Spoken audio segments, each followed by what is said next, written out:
Welcome back to Dark Horror Stories. In today's episode, I'm sharing 6 true disturbing stories from the Sierra Nevada.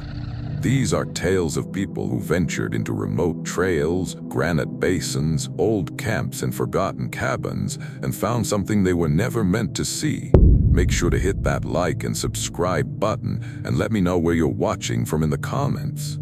Story 1. I'd been putting off that trip for weeks, maybe months if I'm being honest. My Uncle Vernon had left me an old stock cabin in the immigrant wilderness, not in any official, legal way I ever understood, more like, if nobody else wants it, it's yours. That was how he handled most things. The cabin sat a little off a spur trail above a creek, in a patch of lodgepole and red fir where the granite turned white in the sun, and the mosquitoes could make a person lose religion by dusk. I grew up hearing about it. The place with the rusted stove. The place where Vernon salted trout on a screen door and swore the stars were brighter than anywhere else in California. After he died, I kept telling myself I'd hike in, see what shape it was in, pack out whatever mattered, and decide later. The morning I started up the trail, my permit was already soft at the corners from sweat. My coffee tasted like burnt plastic because I'd scorched it in the camp mug I always use. One of my bootlaces had started fraying near the eyelets, and I remember being annoyed about that in a way that feels stupid now. I had sunflower seeds in my hip belt pocket, a paperback I never ended up opening, and one trekking pole with duct tape wrapped around the grip because the foam had peeled off last year. At the trail station, a woman named Tamsin glanced at my destination and said, "That old Bell Creek cabin, floor's getting bad, watch where you step." That was it, no ominous stare. No warning I can hold up now and say, see, there it was, just that. The hike in took most of the day because I'm slower uphill than I like admitting. The trail wound through manzanita at first, then opened into granite benches where little streams crossed polished rock and vanished under mats of grass. I stopped to eat crackers with peanut butter and watched a marmot drag something shiny into a crevice. At one point, I sat on a warm boulder and messed with the strap on my pack for a full 5 minutes because it kept rubbing the same spot on my collarbone. Normal things. Boring things, that's what I keep coming back to. The cabin showed up later than I expected, tucked above the creek in a stand of trees so still it almost looked staged. 1-room, low-roof, old split-log porch. The windows were clouded with age. The door stuck before it opened, and inside it smelled like mouse droppings, wet wood, cold ash, and that stale mineral smell old buildings get when they've spent too many winters holding snowmelt in the walls. There was a bunk, a table, a shelf with 2 rusted cans, and a trapdoor in the corner with a bent iron ring. Root cellar, I assumed, or storage. Vernon had mentioned it once, or maybe that was my grandfather. I mix them up sometimes. I dropped my pack, opened the shutters, swept out a drift of needles, and told myself I'd sleep inside instead of pitching the tent.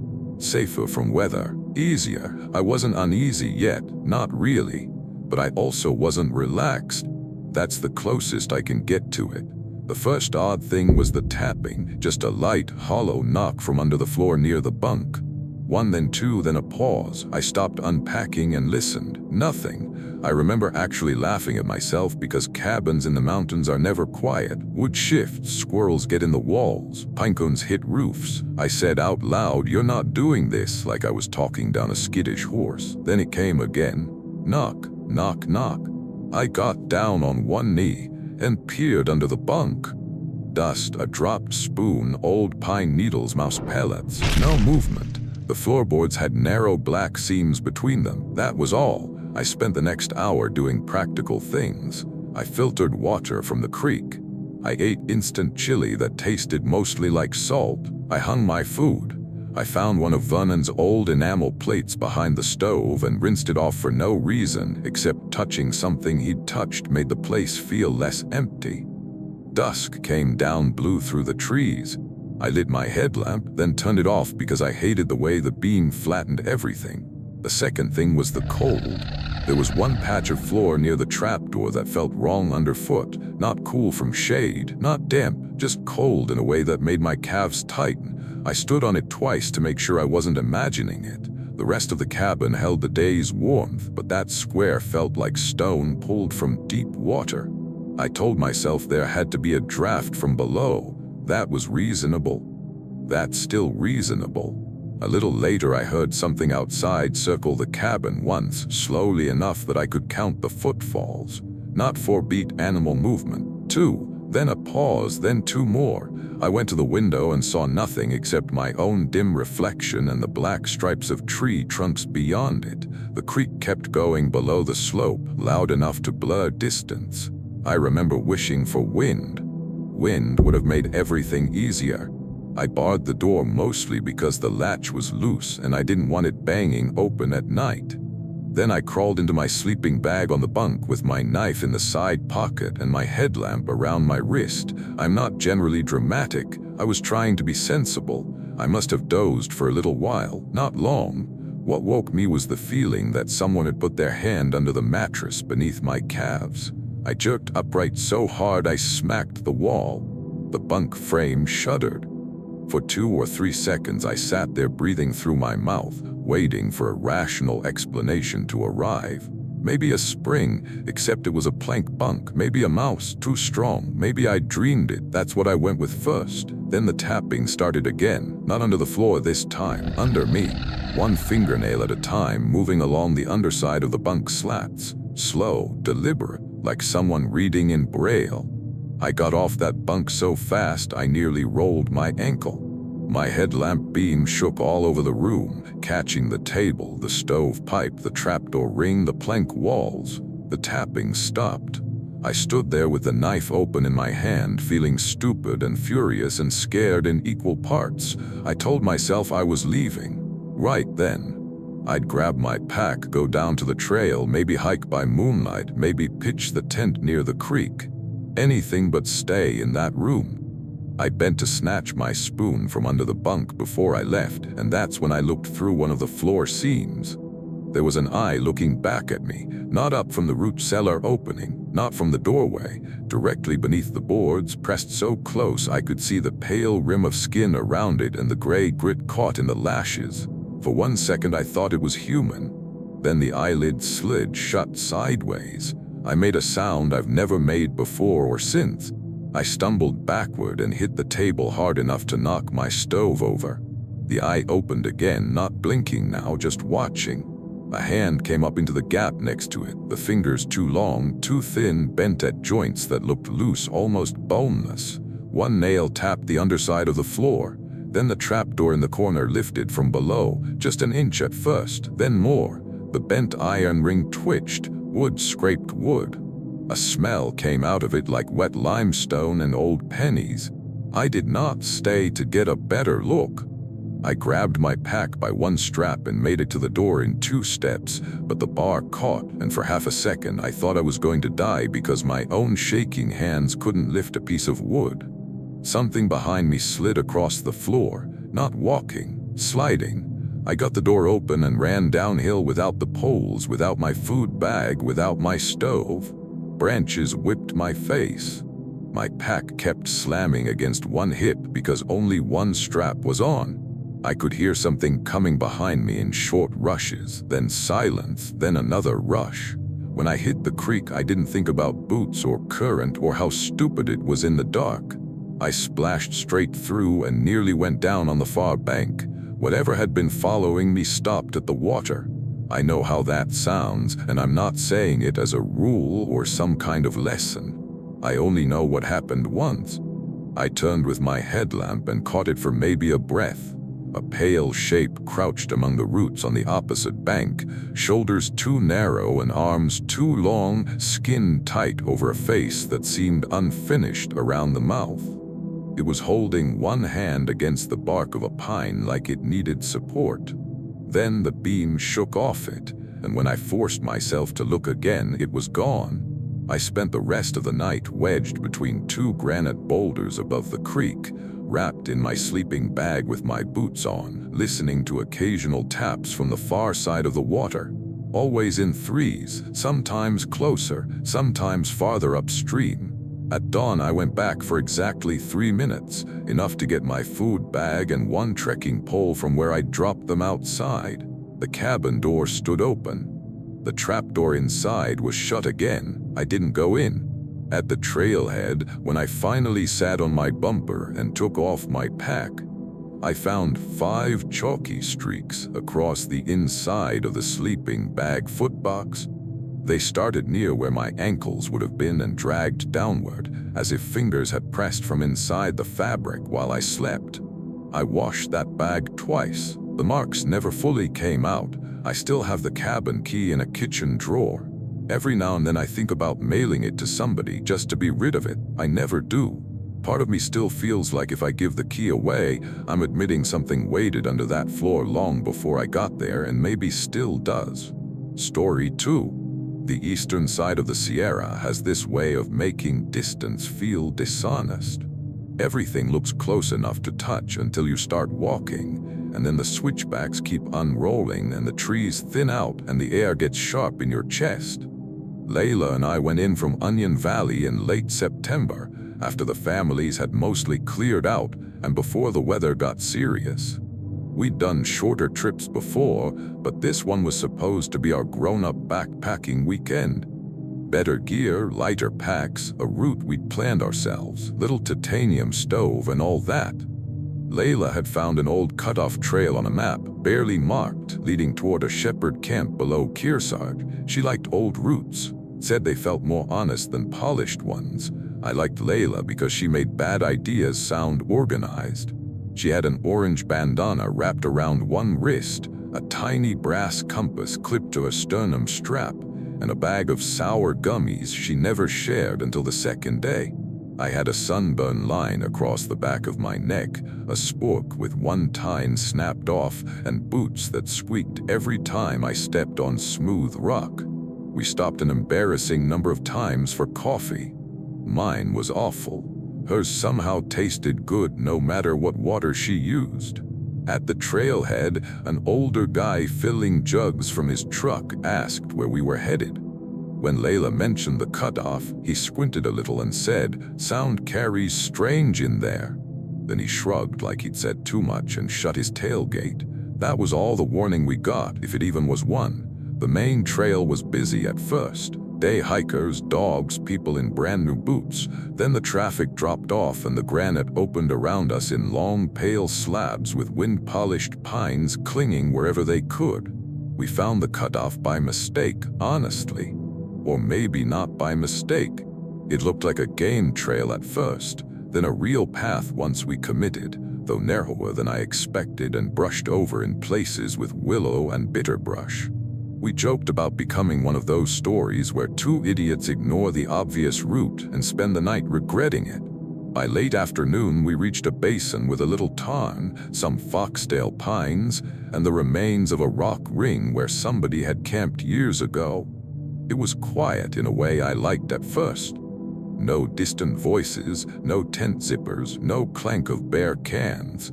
Just wind skimming the water and the little glassy chirps pikas make from the rocks. We pitched our tents maybe 10 feet apart because Layla hated feeling crowded. She kept her boots outside. I always stash mine half inside the vestibule after losing one to a marmot once. Nothing felt wrong until I went down to filter water.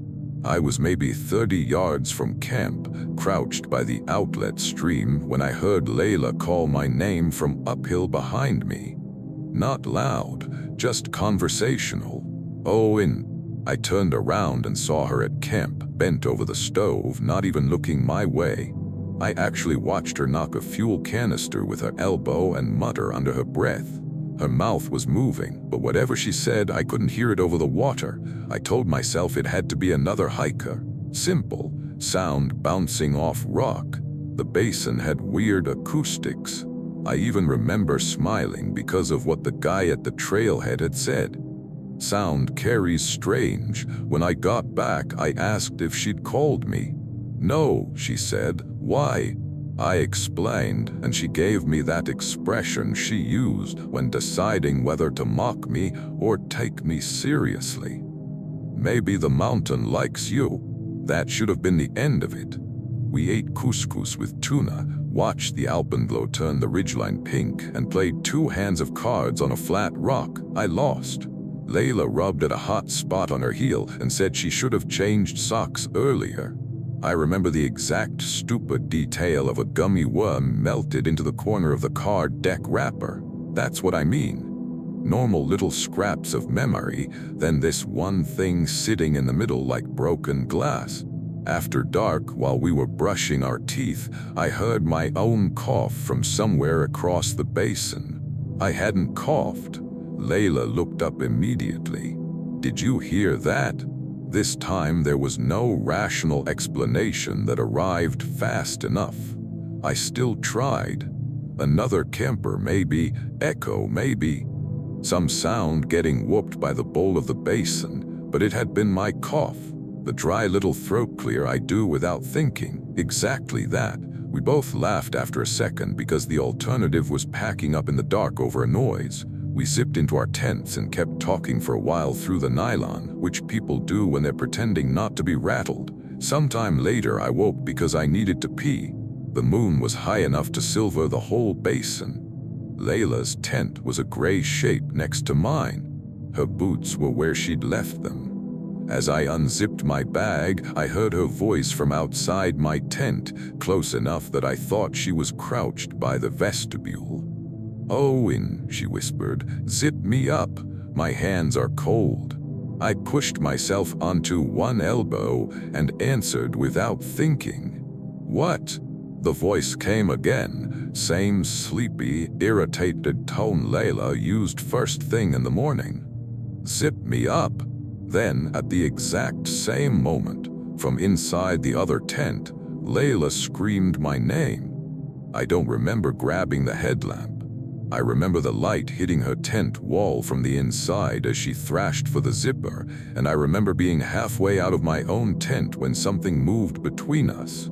Not a person stepping, more like a person-shaped patch of darkness sliding past the moonlit granite, too tall to be Layla, too thin. It crossed the open space without a sound. Layla came out shaking so hard her teeth clicked. She said she'd heard me kneeling by her tent, heard me saying very softly, "Open up." I dropped something.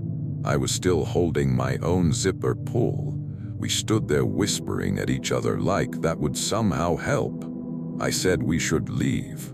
She said we should wait till dawn.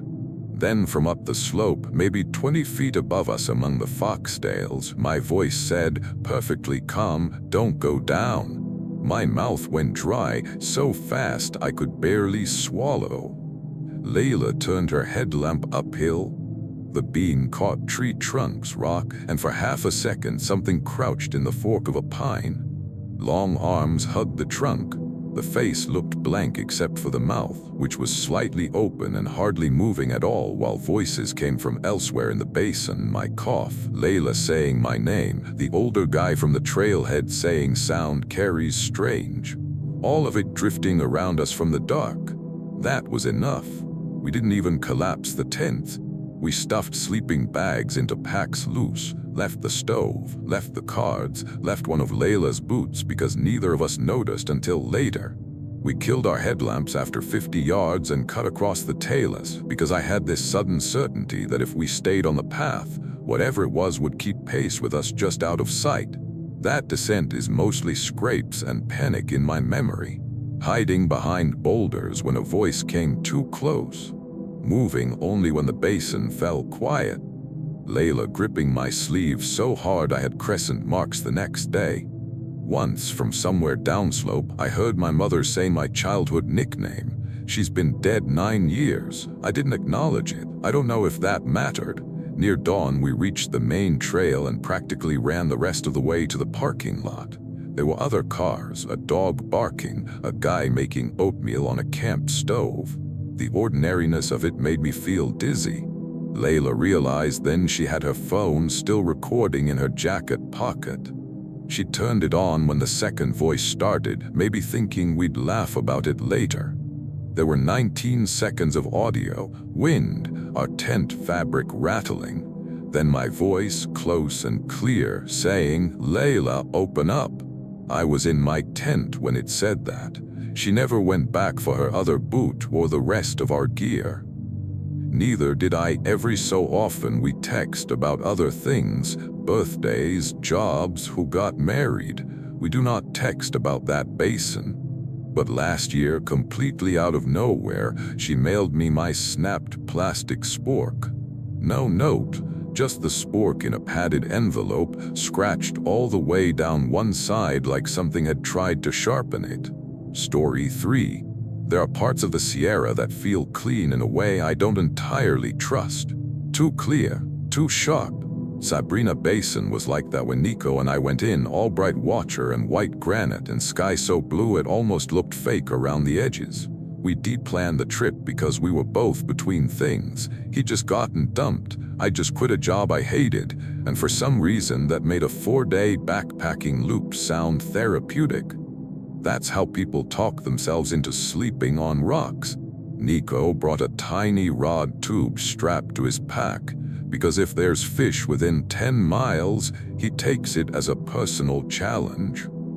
I carried too much sunscreen, a dented Nalgene with a cracked lid, and one of those freeze-dried stroganoff meals that always smell better than they taste. I remember the useless details because they came first. Nico complaining that his shoulder strap squeaked, me trying to peel a price sticker off my new fuel canister, a pair of ravens following us for a mile, probably hoping for crumbs. We stopped by a creek to tape my heel before it blistered and spent 10 full minutes arguing about whether cloud shadows make mountains look taller or shorter. That's the mood we were in. Light, a little stupid, not the mood people imagine before something bad. We camped beside a small lake above treeline, not one of the famous ones. Just a blue bowl tucked between slabs with a strip of grass at one end and a scatter of boulders big enough to break the wind. There were old fire scars in the rock ring, a flattened patch where previous tents had been, and fish dimpling the water farther out. Nico went down to cast while I set up camp. He liked fishing at dusk because, in his words, trout are as neurotic as artists and easiest to catch when the light is confused. The first strange thing happened while I was inflating my sleeping pad. I looked up and saw Nico coming back from the lake carrying our yellow dry bag under one arm. I remember being annoyed because I'd asked him not to set it near the shore. He walked around the back of a boulder and I called, "Seriously?" No answer. I went back to the sleeping pad, finished with 2 more breaths and looked up again. Nico was still at the water, 60 yards away, ankle deep at the edge, lifting his line to check the hook. I stood there with the valve cap in my hand for a second, waiting for my brain to sort it out. Easy explanation first. I'd seen another hiker. The dry bag had been a jacket. The angle had fooled me. We'd been in bright sun all day and I was tired. Those were all decent explanations. I accepted them because the other option was to feel what I was just beginning to feel. When Nico came up for dinner, I didn't mention it. That part bothers me now. I could say I didn't want to sound weird. Truth is, I think I didn't want to hear myself say it aloud. We ate on a slab facing the lake, legs out, spoons scraping pouches. Nico caught nothing and acted personally insulted. He found a ridiculous amount of joy in making up biographies for distant hikers we could see as dots on the opposite ridge. Divorced dentist, he'd say, recovering magician, that sort of thing. The sun dropped, the temperature fell, and the basin went from warm to sharp-edged in maybe 15 minutes. After dark, the wind came up. Not hard, just enough to tick the tent fabric and make the guy lines hum. I got out once to restake a corner and noticed our yellow dry bag sitting beside the stove where I definitely had not left it. I asked Nico if he'd moved it. He said no. Again, rational explanation, I forgot. That's all. Memory is flimsy, especially in the backcountry when every task is repetitive and you're tired. I told myself exactly that while I tucked the bag farther from the flame. Then Nico said, "Hey, did you unpack the lure tin?" I hadn't. He held up an old silver lure in his palm, the one he'd lost on a trip to Mammoth years earlier. He talked about it on the hike in because it had belonged to his grandfather. We both stared at it a little too long. "That's weird," I said, because what else do you say? He laughed, but it was the wrong laugh. Later, when the moon came up, Nico went down to the shore again. Not to fish, just to wash the pot and, I think, burn off nerves without admitting he had any. I stayed at camp, sorting food, trying to make sense of the lure, of the bag, of what I'd maybe seen earlier. The air had that metallic alpine cold to it, and I could hear water touching stone in tiny movements. I turned because I heard footsteps behind me. Nico was there, coming into camp from the dark with the yellow dry bag tucked under his arm. "Forgot this," he said. At first my mind did the dumbest possible thing and tried to line him up with normality. Same jacket, same beanie, same slouch in the shoulders. But then it kept snagging. His pants were soaked to the knee, though the shoreline wasn't that deep. Water ran from the cuffs in steady threads.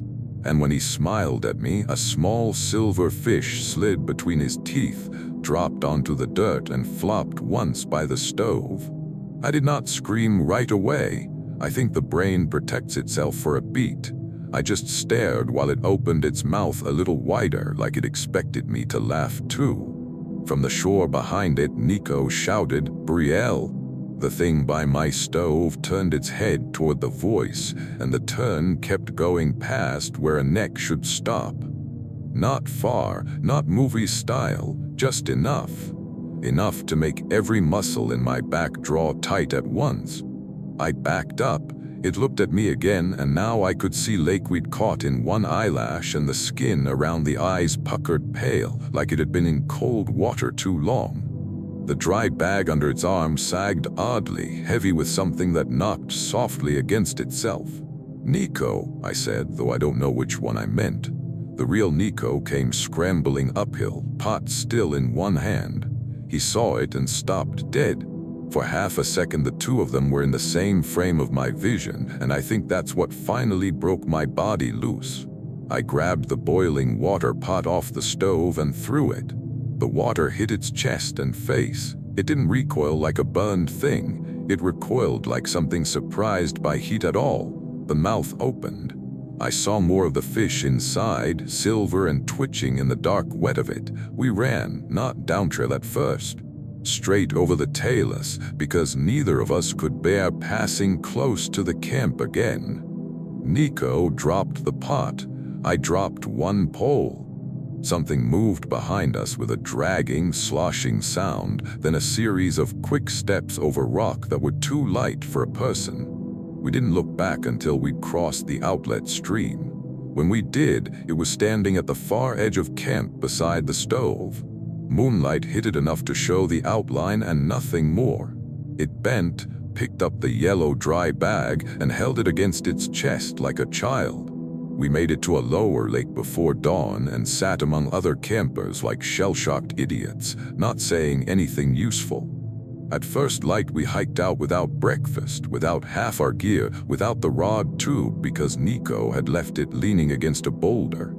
At the trailhead, when we finally unpacked enough to see what we still had, the yellow dry bag was in my pack. I know, the buckle was shut. Inside were 6 smooth lake stones, the silver lure, and Nico's car keys, which had been zipped in his jacket pocket the entire trip. He sold the rod reels after that and never fished again. I still hike, but not to little unnamed lakes where the water is so clear you can see your own reflection before you're even standing over it. I keep thinking about the thing turning its head toward Nico's voice, like it was checking which version of him it needed to be next. Story 4. Kaiser Wilderness isn't the most dramatic part of the Sierra, which is part of why I liked it. It doesn't show off. Long forested ridges, meadows that open all at once after miles of shade, old logging scars if you know how to read them. I went in with 3 friends in early summer on what was supposed to be a mellow 2-night trip to an abandoned logging meadow Juniper had found on a historical map. She liked old industrial leftovers the way some people like ghost towns. Tomas came because he'll go anywhere if there's a creek to sit beside.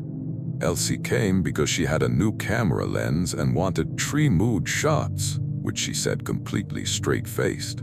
I came because I'm bad at resting and worse at saying no. The first day was ordinary in all the nicest ways. Tomas kept dropping peppermint wrappers in his pocket and then forgetting they were there, so every time he bent down you'd hear this papery crackle. Juniper wore a tiny solar lantern clipped to the back of her pack, even though we teased her for bringing luxury items. Elsie used a carabiner as a hair tie because she'd forgotten an actual one. My right knee brace kept sliding down under my pants. We argued about lunch spots, found mosquitoes before the mosquitoes found us, and spent 10 minutes staring at a black bear on a far slope through Juniper's binoculars like we were in a nature documentary we had no business narrating. The meadow itself sat at the end of an old grade that no longer appeared on any current trail map. You could still see the cut of it in places, the way it held a straight line where nothing natural would. At the center of the meadow, half sunk in grass and lupin, was the iron frame of some old logging machine, donkey engine Juniper guessed, or part of one. Nearby were broken boards, rusted cable loops, and a scatter of squared timbers going soft into the ground. It was peaceful, more peaceful than the route in. That should have been a gift. We made camp near the tree line. Elsie hung her damp socks on a guy line. Tomas filtered water and claimed it tasted round, whatever that means. Juniper wandered the meadow photographing wildflowers growing through iron. I tightened my knee brace and tried to get the camp chairs. Yes, Tomas had brought camp chairs, mock him if you want, to stop sinking into the mud. The first thing that bothered me was a stack of pine cones. 8 of them, one atop another, balanced beside my tent entrance. I hadn't put them there. Nobody admitted to it. We all assumed one of the others was joking until we realized the stack was too tidy to have been made casually. Perfectly centered, all the stems pointing the same direction. Juniper said maybe some kid had done it on a previous trip. I pointed out there were no kid footprints, no fresh sights, nothing.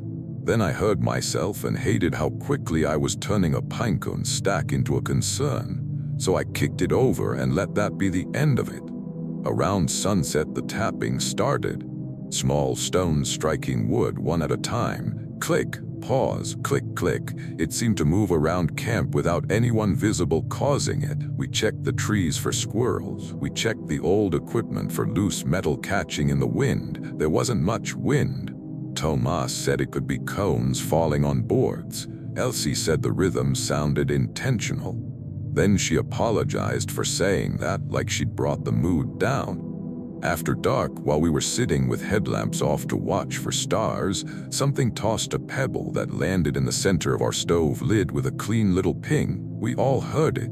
Juniper got up immediately and swept her light across the meadow. Nothing. Grass, timber, the black shapes of trees beyond. She turned the beam toward the old engine frame and caught movement low to the ground, but only for a second. It looked like an animal darting through wildflowers, maybe a fox. That's what I said. Foxes get curious. Raccoons too, though we were a bit high for that. I heard the weakness in my own voice and kept going anyway because rational explanations are a kind of shelter. When we zipped into our tents, I left one earbud in my pocket playing a downloaded podcast at low volume because silence felt too available. Sometime after midnight, I woke to a weightless pressure on the tent wall near my feet, not pushing in, just resting there. Then another near my shoulder. Then another above my head. Pebbles, not thrown, placed. I lay still and listened as more were pressed against the fly, each one making the faintest fabric creak. No footsteps, no breathing, just careful contact from outside. My whole body went rigid with the effort not to react. Across camp, I heard Tomas whisper, "Harris." No one answered him. At dawn, Juniper unzipped first. She made this sound, not a scream, more like she'd forgotten how to breathe and had to relearn it in one burst. We all crawled out and saw the tent. Flat creek stones, dozens of them, were stuck to the wet outer wall in a pattern, not random, tracing us. One cluster where my head had been, a long line along the shape of my legs. On Tomas's tent, two small circles exactly over where his hands rested when he slept on his chest. The dew had held them there just enough to make it possible, and each stone had been pressed in place with patient, quiet precision. That was the first moment the meadow felt occupied instead of empty. We packed fast. No breakfast, no coffee. Elsie kept looking over our shoulders while she rolled her rainfly. Juniper wanted one last photo of the engine frame because part of her brain was still insisting documentation mattered.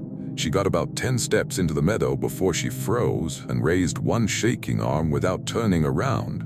There were figures standing in the old logging ruts on the far side. 5, maybe 6. Hard to judge size with the grass, but none taller than my shoulder. Each wore something dark and ragged around the head and upper body, bark I thought at first, or blankets rotted into strips. They were too still for children, too upright for animals. One of them bent and picked up a stone. Another tilted its head in the exact same way half a second later, like a delayed reflection. Then the nearest one opened its mouth. No sound came out, just a spill of small pebbles pattering into the grass. We ran as a group, which is the only reason I think all 4 of us got out, not sprinting blind. We did the practical panic thing. Packs on, bear spray out, though none of us believed it would matter. Stay close, take the old grade, because at least it was a line through the woods. The tapping followed us on both sides, sometimes ahead. Stones clicked against trunks at shoulder height. Once something hit my pack hard enough to jerk me sideways, and I found a rusted square nail stuck in the mesh pocket. We didn't see the figures clearly again, only movement pacing us between trees, low and quick and coordinated. At one point Elsie started veering downhill, not wildly, just sort of drifting, and Juniper yanked her back so hard she fell. Later Elsie said she'd heard someone whisper this way in her own voice from the ravine. By the time we reached the maintained trail, my knee brace was around my ankle, and Tomas had lost one camp chair somewhere behind us.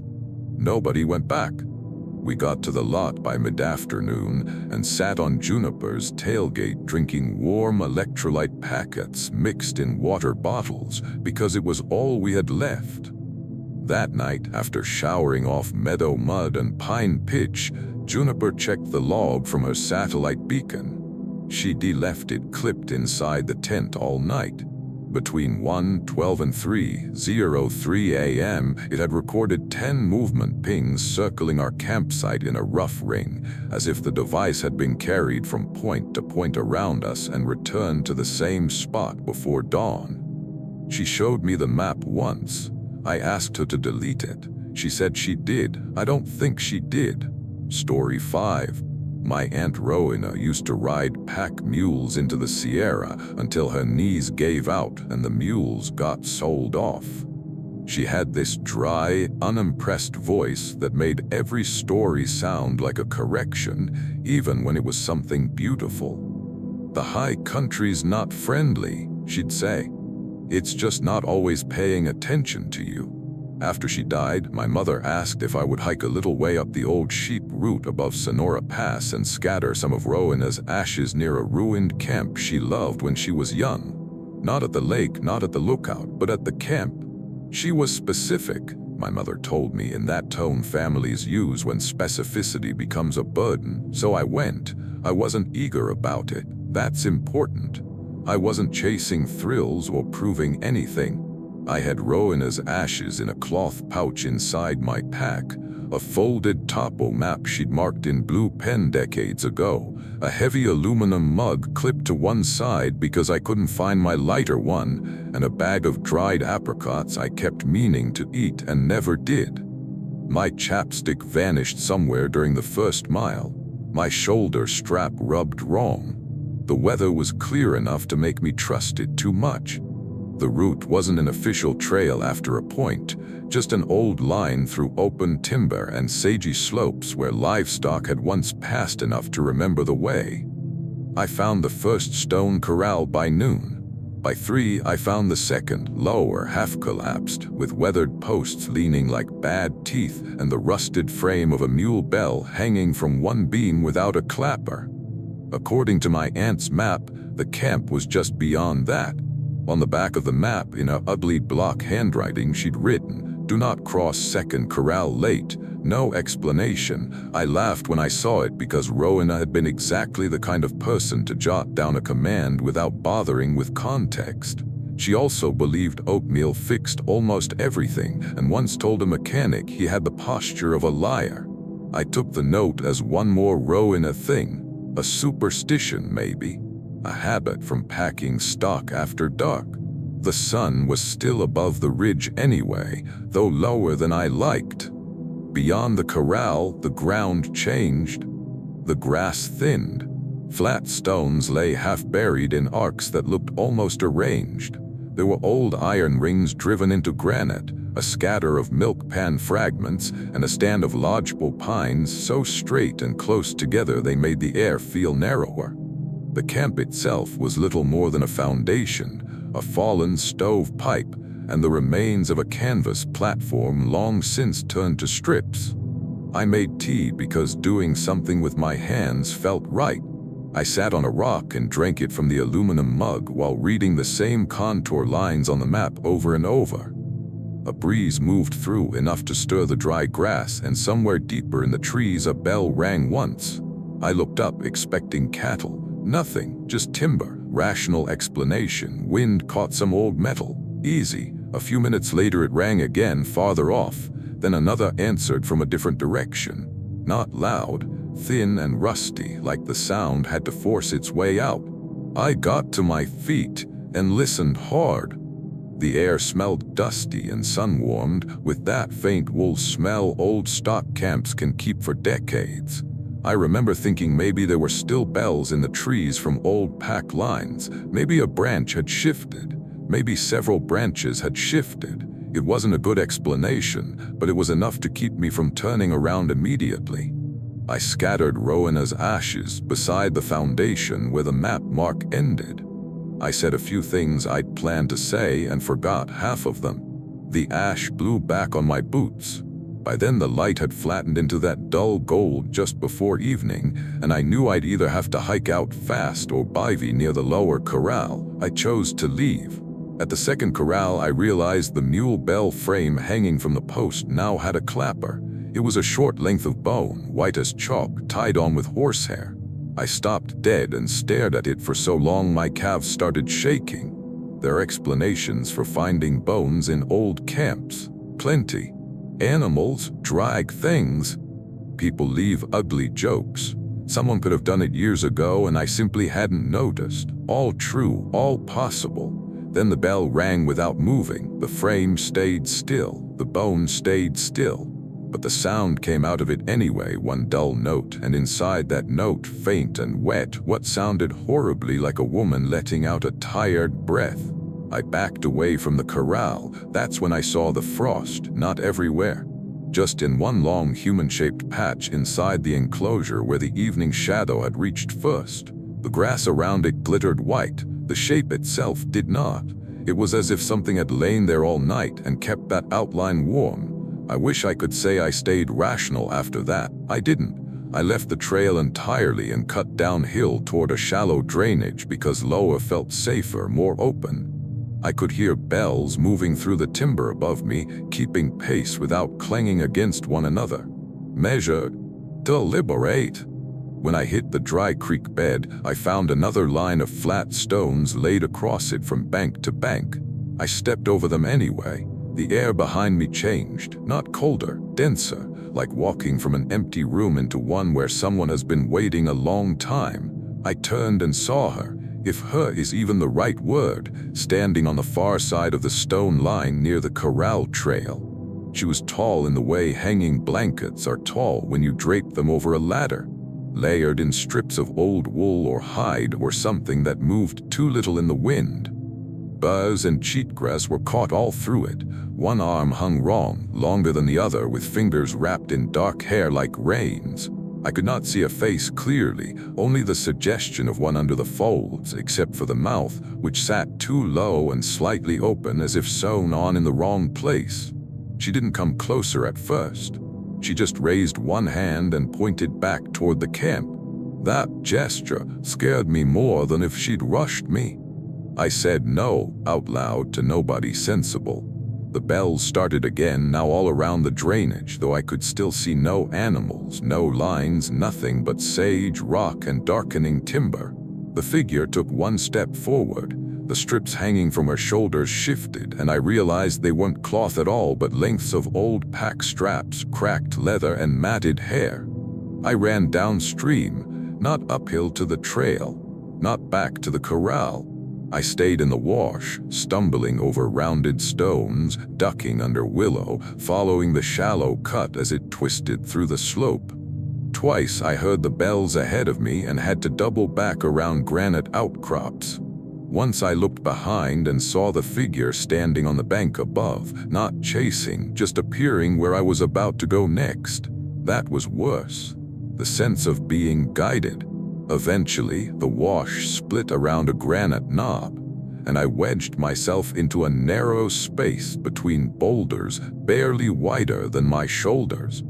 I stayed there through the night with my pack still on, knees locked to my chest, hearing bells pass and repass outside the rocks, always stopping at the same point, never entering. At dawn, the slope looked harmless again, just brush and stone and a line of pines above the old corral.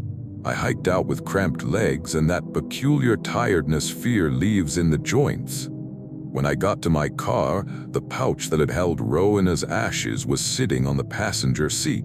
I had left it at the camp foundation after emptying it. I know I did. The drawstring was tied shut with a strand of coarse black horsehair that had not been there before. There was still a dusting of ash inside. I haven't asked my mother whether Rowena ever explained that note on the map to anyone else. I don't want a story. I don't want folklore.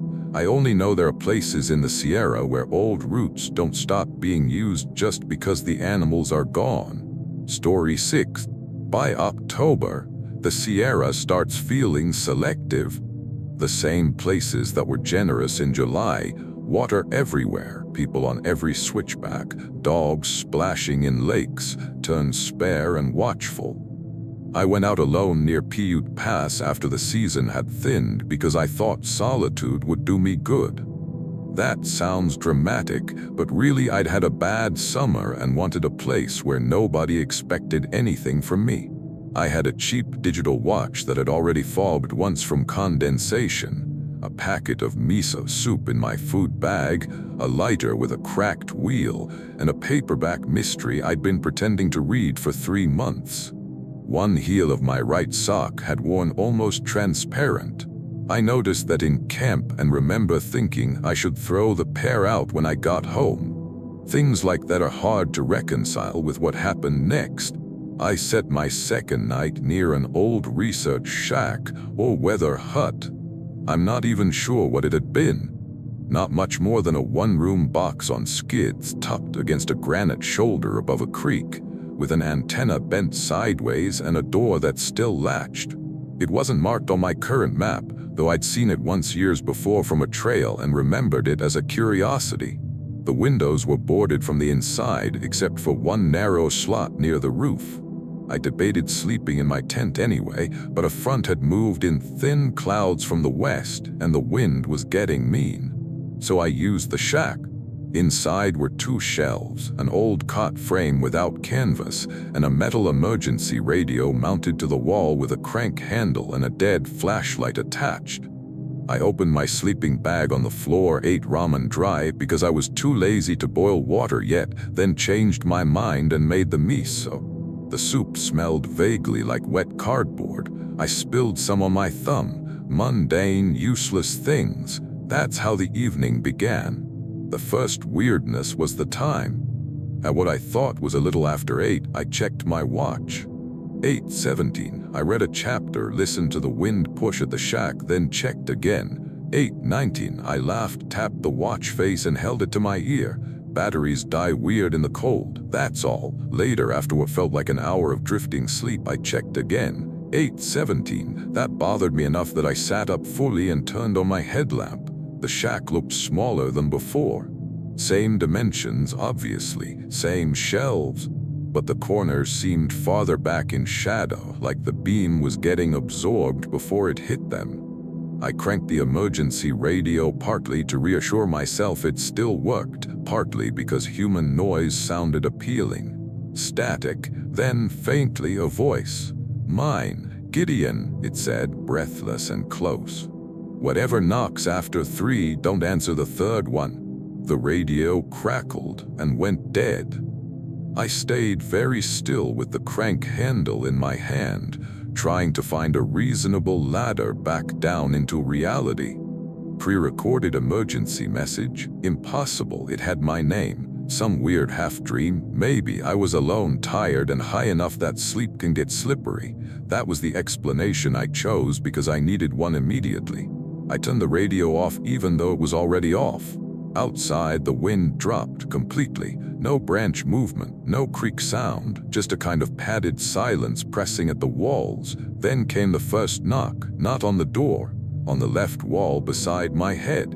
3 evenly spaced taps like knuckles through wood. I didn't move. A minute later, or what felt like a minute since the watch was useless, the second knock came from the opposite wall. Same spacing, same strength. I remember actually getting irritated then, which was some kind of defense mechanism. I said out loud, "No," and immediately hated hearing my own voice in that room. The third knock came from the door. I did not answer it. I didn't speak. I didn't touch the latch. Something on the other side gave a slow exhale, fogging the narrow slot near the roof from outside. That's when I understood there was something tall enough to reach it. I backed away on my hands and heels until I hit the rear wall. My headlamp beam shook over the door, the shelves, the radio. A shape moved past the slot, not crossing it like a person walking by, but peeling around it, as if a flat piece of darkness had detached from the night and folded itself along the edge of the shack. I saw shoulder, maybe a head, though head isn't quite right, more like the suggestion of one. It had no depth I could judge. Just a human outline where the outside dark became somehow darker. I think I held my breath long enough to make my chest hurt. Then from behind the shack, I heard my own voice say, very softly, "Open it, I'm freezing." I covered my mouth with both hands, not because I thought it would hear me breathe, just because some primitive part of me was afraid I'd answer automatically. The thing moved around the shack without sound. Every now and then the slot dimmed and cleared as it passed. Once it stopped directly outside the door. Once it leaned over the roof because I could see the shadow of it blot the slot from above, which should not have been possible without scraping shingles or shifting weight, but there was no sound at all. I stayed on the floor until a weak grayness finally diluted the cracks around the boards. At dawn, the world came back piece by piece. Creak noise first, then wind, then a jay somewhere downslope. I waited longer than necessary, then cracked the door. Frost silvered the ground. My tent, which I'd left pitched a few yards away because I'd planned to use it before the weather turned, stood untouched except for one thing. The fly had been dusted with fine grit in the shape of a handprint almost the size of my chest, not pressed flat.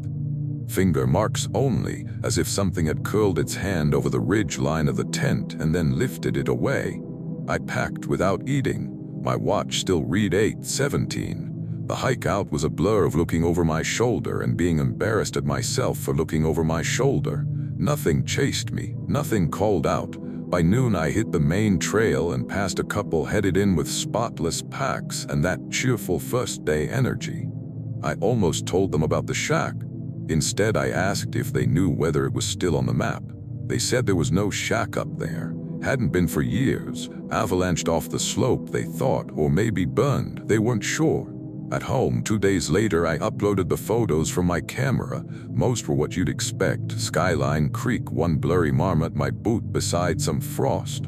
Then there was one taken at 3:17 a.m., my tent from outside. Not the tent by itself. Me, asleep inside, visible through the thin wall where my headlamp had been left on low. The angle was slightly above eye level, looking down.